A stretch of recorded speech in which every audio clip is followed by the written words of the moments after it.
Hello and welcome back to another On the Football Zone and to a weekend preview, previewing the Premier League games coming out this week. But before that, we've got a big review of the European action we saw this week, starting off with Liverpool. Wow, what a win for them. That smash and grab at PSG. PSG dominated the game for so long, but Liverpool somehow came out of winners. A late goal from Harvey Elliott just after he came onto the pitch, giving Liverpool massive, potentially undeserved advantage, let's say. But yeah, moving on into Arsenal, a 7-1 win at PSV. We were expecting a win, but I don't think we were expecting it to be that dominant. That tie is pretty much over. And Villa, a 3-1 win at Club Brugge. I think similar things can be said there. Yeah, I really can't see Bruges coming back from that, especially with the next leg being at Villa Park. So huge wins for the English clubs in those tournaments. And then moving on to the Europa League, Manchester United held by Sociedad, which I think they'll be finding that disappointing, especially having a lead, but at the same time taking it to Old Trafford in the next round, they'll be confident going through. But Alkmaar 1-0 win against Spurs, that's a really disappointing result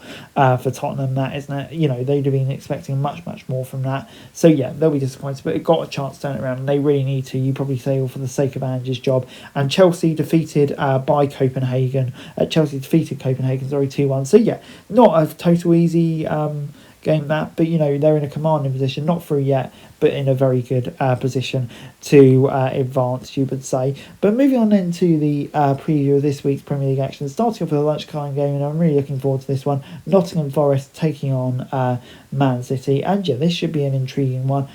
Forest coming into this one, obviously, their form's been a bit up and down as of late, I would say. But they need to start getting back on track just to make sure they got that Champions League place secure. But Man City, 2 wins on the trot after a tough period.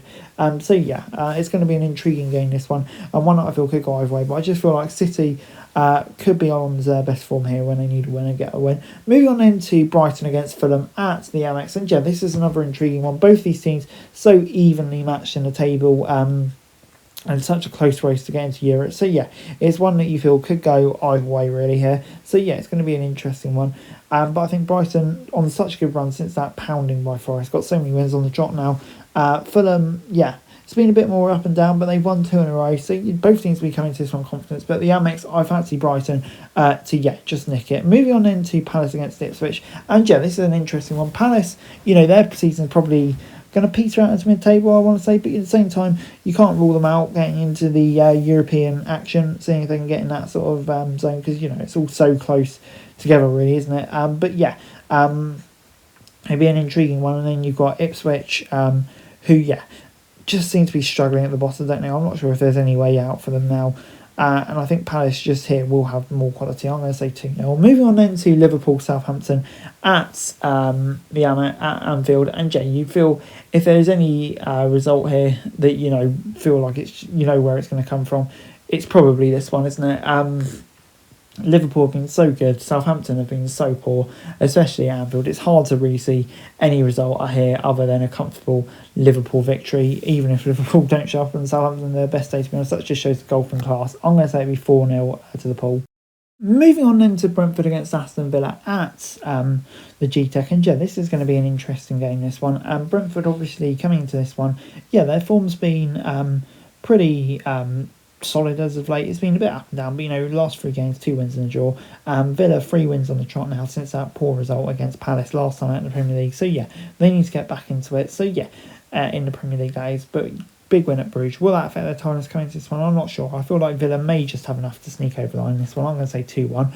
Wolves take on Everton, a big game at the bottom. You feel like this is a very winnable game for Wolves to, kind of with the bottom 3 really floundering, take a massive step, if not all but seal their progression into the next round. So be intriguing to see how it goes.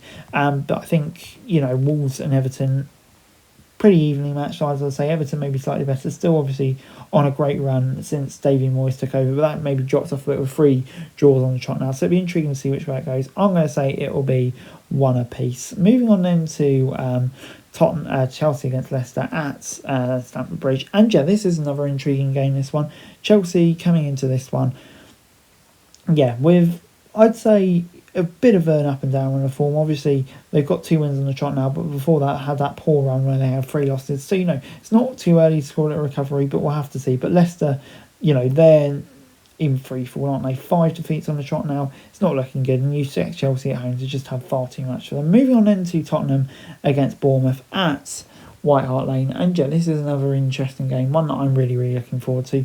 Tottenham, I think they have been showing signs of improvement under Ange, but the thing is, it's just such a slow process, really, isn't it?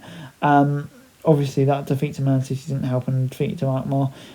So yeah, it's going to be an intriguing one, this one. Bournemouth, such a good side on their day to watch, to the point where you feel like they could literally be favourites heading to Bournemouth. But yeah, I just got a feeling for Spurs in this match. I don't know why. I'm going to say 2-0 Spurs. Moving on into Manchester United against Arsenal at Old Trafford. And yeah, this is a game which, should be massive. Arsenal, though, just floundering that title race. And United, we all know where they are. Still comfortably in the bottom half of the table. Pretty remarkably, isn't it, how poor they're doing this season. So yeah, it's going to be a very, very interesting game, this one, whether United can really put it together a performance, but I'm not sure. And yeah, you'd expect Arsenal to come away with a win here. Moving on into West Ham against Newcastle at the London Stadium. And yeah, this is another intriguing game. West Ham coming into this one on a better run of form, seeing some signs of improvement recently under Graham Potter. They picked up a few good wins lately against the Newcastle side, who, yeah, obviously had that great run over Christmas. Since then, it's been a bit up and down, but you feel like this is a game which West Ham are going to be probably bottom half. Newcastle still very much pushing for Europe, so it's intriguing which way it's going to go. I'm going to say anyway, guys, that's it for this video. Thanks very much for watching. Remember to like, share, subscribe, follow us on our socials, link in the description below for daily football news, meme and content. Subscribe to our other channels on screen right now, that'd be greatly appreciated. Thanks very much for watching. Peace out.